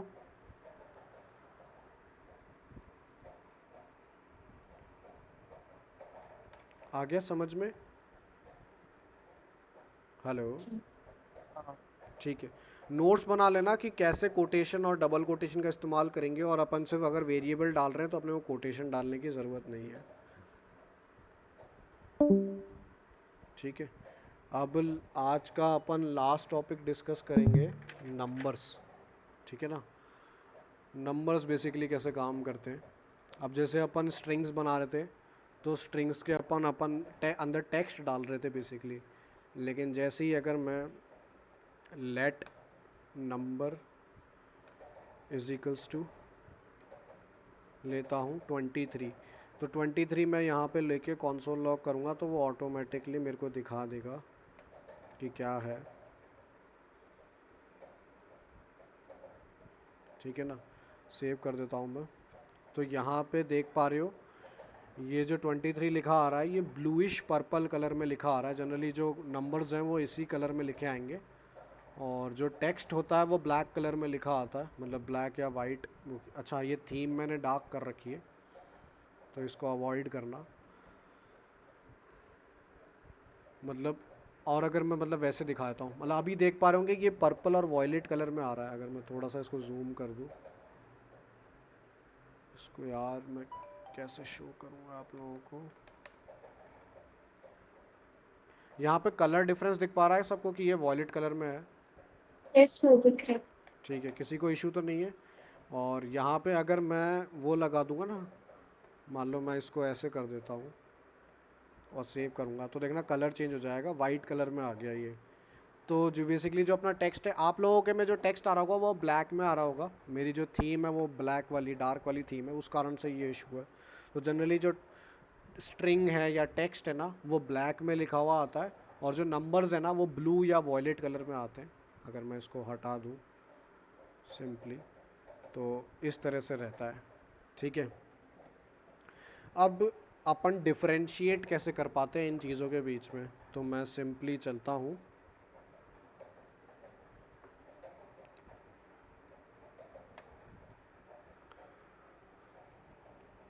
अब मैं एक दूसरा वेरिएबल क्रिएट करता हूँ, let number 2 is equals to कर देता हूँ 2। ठीक है। और एक मैं बना देता हूँ, इनको मैं कॉन्स्ट कर देता हूँ चाहो तो, क्योंकि नंबर्स हैं बट कोई फ़र्क पड़ेगा नहीं तो लेट पे ही रहने देते हैं। Let total is equals to number plus का साइन लगाएंगे और नंबर 2। ठीक है। और यहाँ पे मैं जैसे ही इसको करूँगा ना चेंज, कंसोल लॉग में मैं कर देता हूँ टोटल, सेव कर देता हूँ, तो यहाँ पे 25 आ गया। अगर सब लोग देख पाओ तो इसने एक बेसिक मैथमेटिकल ऑपरेशन कर दिया है 25। तो इससे पता पड़ रहा है कि कंसोल लॉग ने जो चीज़ों को या जो वैल्यू हैं वो उनको नंबर ही कंसिडर किया है। ठीक है। अब इसको अगर मैं मान लो ये कर देता, ऐसे कर देता और फिर सेव करता तो देखो क्या आता, 232। जनरली मैं जब बचपन में छोटा था, मतलब बचपन में छोटा तो नहीं कहूँगा बट कुछ साल पहले जब मैं कोडिंग से इतना फेमिलियर नहीं था बट कोडिंग मीम्स देखता था, तो मैं ऐसे देखता था कि यार ये क्या चीज़ है कि मैं 23 प्लस 2 कर रहा हूँ तो आंसर 25 आना चाहिए, लेकिन ये आंसर 232 क्यों आ रहा है।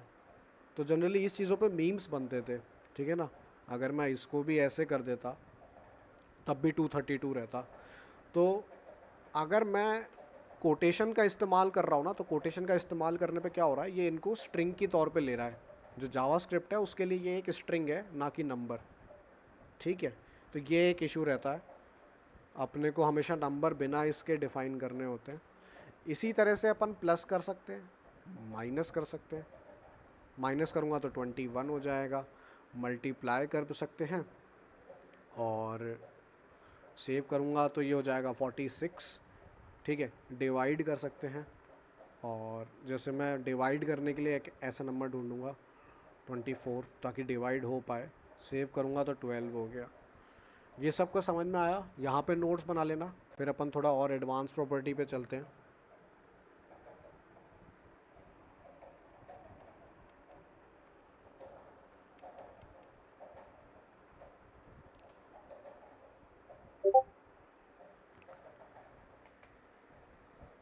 ये सबको समझ में आया कि नंबर्स को कैसे डिफाइन करना है? Yes, sir. ठीक है। मेरे को भी ये बातें तब समझ में आई जब मैंने जावास्क्रिप्ट देखा और सीखा। नहीं तो जब वो मीम आते थे तो मैं देखता था भाई ये क्या पागलपंती है, कंप्यूटर इतना क्यों ऐसे अजीब हरकतें कर रहा है कि 24+2 करने पे 26 नहीं दिखा के 242 दिखा रहा है। तो अब मेरे ख्याल से आप लोगों का डाउट वो वाला क्लियर हो गया होगा, अगर कभी किसी ने इस तरह की चीज़ देखी हो तो। ठीक है, इसके बाद थोड़ा सा एडवांस टॉपिक आ जाता है। इसमें 2-3 चीज़ें और होती हैं, इनको मैं रिमूव कर देता हूँ। एक होता है मॉड्यूलस, ठीक है ना, एक होता है मॉड्यूलस। तो Ctrl Z कर देता हूँ मैं, एक बार मॉड्यूलस अच्छे से समझा देता हूँ। इसको 23 ही रखता हूँ। मॉड्यूलस बेसिकली क्या करता है, जैसे अगर मैं अभी डिवाइड करूँगा ना नंबर 1 और नंबर 2 को और सेव करूँगा, ठीक है, तो 11.5 देगा, ठीक है। लेकिन मेरे को चाहिए कि एक प्रॉपर इंटीजर में आंसर आए, मतलब होल नंबर में आंसर आए। तो बेसिकली एक मॉड्यूलस का साइन होता है, परसेंटेज वाला साइन जो होता है ना, जो 5 नंबर पे है आपके न्यूमेरिक की 5 पे, मेरे इस पे है। अगर किसी के मैक है तो वो देख लेना क्या सीन है। सेव करूँगा तो यहाँ पे 1 दिखाएगा, ठीक है, रिमाइंडर 1 दिखाएगा। मतलब ये है कि जब भी मैंने 23 को 2 से डिवाइड किया तो कम्प्लीटली जो डिवाइड होने के बाद रिमाइंडर बना, वो रिमाइंडर की वैल्यू यहाँ पे आ जाती है 1, ठीक है। तो इस तरह से अपन रिमाइंडर भी निकाल सकते हैं, तो इसे मॉड्यूलस के थ्रू निकालते हैं। ये वाला क्लियर हो गया पॉइंट। इसके बाद एक लास्ट थोड़ा सा डिटेल टॉपिक है, डिटेल तो नहीं बट थोड़ा सा वो अलग एडिशनल टॉपिक है नंबर्स का।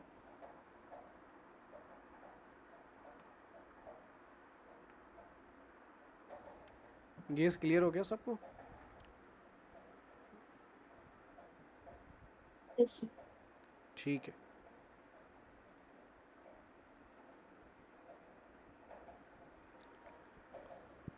और इसमें एक बॉड मास वाली प्रॉपर्टी भी रहती है कि हमेशा जो चीज़ें रहेंगी ना वो बॉड मास पे काम करेंगी, जो मैथमेटिक्स अपन पढ़ते हुए आ रहे हैं, तो उसमें कोई चेंज नहीं होगा, ठीक है। और इसमें जो एक चीज़ और रहती है, इसको मैं रिमूव कर देता हूँ, ठीक है।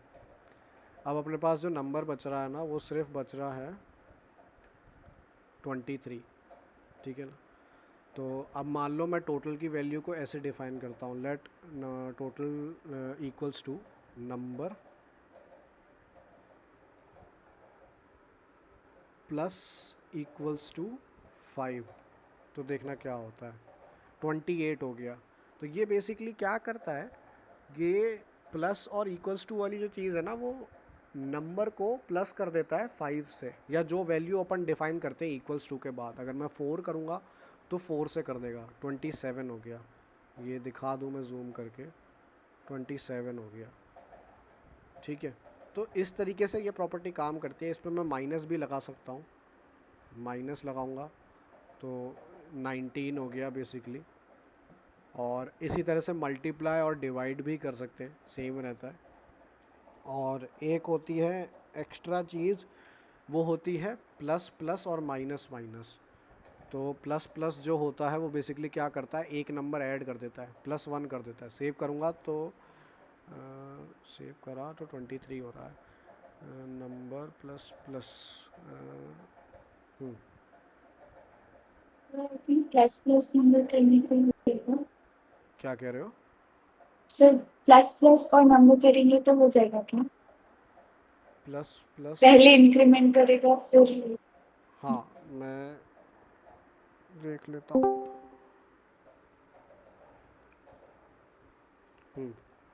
हाँ, पहले इंक्रीमेंट करते हैं तो वो हो जाता है 23 प्लस प्लस नंबर, ठीक है ना। तो वो मैंने थोड़ा सा गलती कर दी थी लिखने में। तो प्लस प्लस नंबर करते हैं तो ये हो जाता है। इसी तरह से माइनस माइनस करते हैं तो माइनस माइनस हो जाता है। मल्टीप्लाई मल्टीप्लाई नहीं होता, डिवाइड डिवाइड नहीं होता, ये चीज़ का ध्यान रखना हमेशा। माइनस करूँगा तो 22 पे आ गया। मॉड्यूलस अपन ने कर ही लिया है, तो ये इस तरह से काम करती है चीज़ें। और ये बॉड मास रहता है। बॉड मास दिखा देता हूँ, ये बॉड मास नहीं रहता, बॉड मास मैं ऐसे दिखाऊंगा, लेट टोटल और टोटल 1, दो चीज़ें मैं बनाऊंगा, TOTAL 1, ठीक है। इसको इक्वल्स टू लगा के इसमें मैं कर देता हूँ 23 + 5 + 5 और मल्टीप्लाई बाय 10 से मल्टीप्लाई कर देता हूँ। तो जब मैं टोटल का करूँगा ना, सेव करूँगा, तो मेरे पास आएगा 78। तो इसने पहले तो बॉड मास रूल अप्लाई किया, इसने कर दिया 10 × 5 50, 50 + 5 55, 55 + 23 78। तो इसने बॉड मास रूल यूज़ किया। अगर बॉड मास रूल यूज़ नहीं करता तो ये पहले तो ऐसे कर देता 23 + 5 + 5 यानी कि 10 33, और ये हो जाता 330, ठीक है। तो ये वाली चीज़ समझ में आई सबको। और वही अगर मैं ब्रैकेट्स के तौर पे समझाऊँ, ऐसे समझा देता हूँ, तो 23 + 5 + 5 और बाहर लिख देता हूँ मैं मल्टीप्लाइड बाय 10, ठीक है। और टोटल 1 करूँगा, टोटल 1 की वैल्यू चाहिए मेरे को, तो वो आ गई 330। तो जनरल जो मैथमेटिक्स रहती है वो हमेशा काम करेगी, वो नहीं हट जाएगी, ठीक है ना, उसकी टेंशन मत लेना, वो भी वैसे ही चलेगी बॉड मास के तौर पे। तो इस तरह से अपना नंबर्स वाला टॉपिक भी ख़त्म हो गया है और आज की क्लास भी यहीं ख़त्म होती है। किसी को कुछ डाउट्स हैं तो पूछ लो किसी भी टॉपिक के रिगार्डिंग।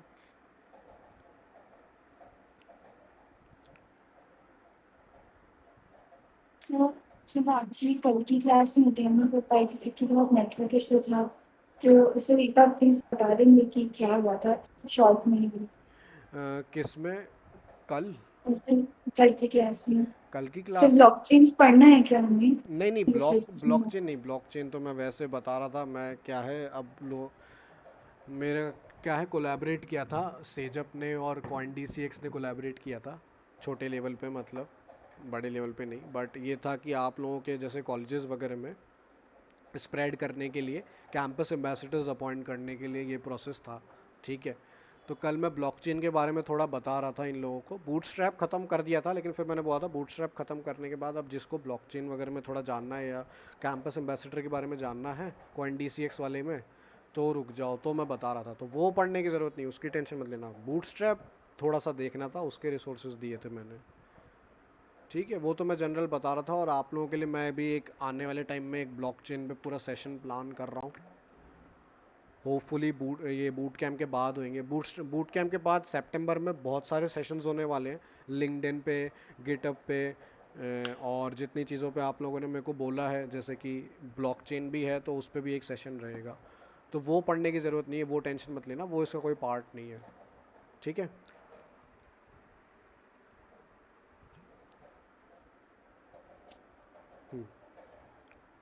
आज की क्लास में किसी को डाउट? बेसिकली अपन जावास्क्रिप्ट ऐसे ही पढ़ेंगे, बट अपन प्रोजेक्ट्स करेंगे तो अपने को और समझ में आएगा कि किस चीज़ को कैसे इस्तेमाल कर रहे हैं, ठीक है।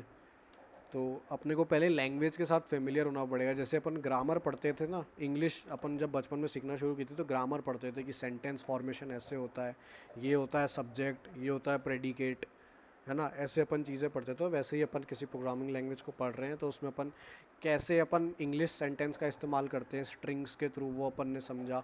कैसे अपन नंबर्स का इस्तेमाल करते हैं वो अपन ने समझा। अब कल अपन डेटा टाइप्स और वो सारी चीज़ें पढ़ेंगे, इफ़ एल्स और इम्प्लिसिट टाइप फंक्शन, इस तरह की चीज़ें पढ़ेंगे, ठीक है ना। तो कल अपना जावास्क्रिप्ट बेसिक्स पूरा हो जाएगा। फिर उसके बाद आपका ES6 और एक्स्ट्रा चीज़ें होंगी जो अपने को रिएक्ट और उसमें नोड में काम आने वाली है। तो आज जिन्होंने भी नोट्स बनाए हैं सब अपने रिवाइज कर लेना। मैं ट्राई करूँगा आज की रिकॉर्डिंग अपलोड करने की। आज की रिकॉर्डिंग तो अपलोड कर दूँगा, रिकॉर्ड मैं बंद कर देता हूँ, हाँ, OBS से।